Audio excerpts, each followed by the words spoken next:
Hinahanap niyo forever niyo? Doon sa impyerno may forever.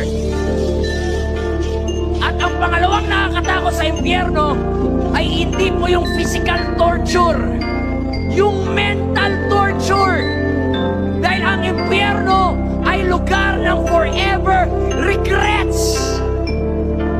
Lahat ng mga tao sa impyerno ay umiiyak, hindi sa sakit ng init lang, kundi dahil sa isip nila, sana pala naniwala ako, sana pala nakinig ako, sana pala nung kumatok, naniyaya ako magsimba, sana pala hindi ako nagpatigas, sana pala hindi ako nagbayabang, but it's too late!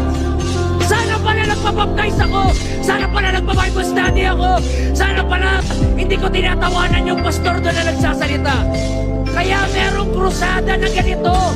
Bakit hindi po biro ang impyerno? Totoo po ang impyerno, mga kapatid. Sa impyerno, walang wifi doon, walang Mobile Legends doon, walang Call of Duty doon, walang pastor doon, walang mama doon, walang presensya ng Diyos, walang grasya ng Diyos, walang prayer, walang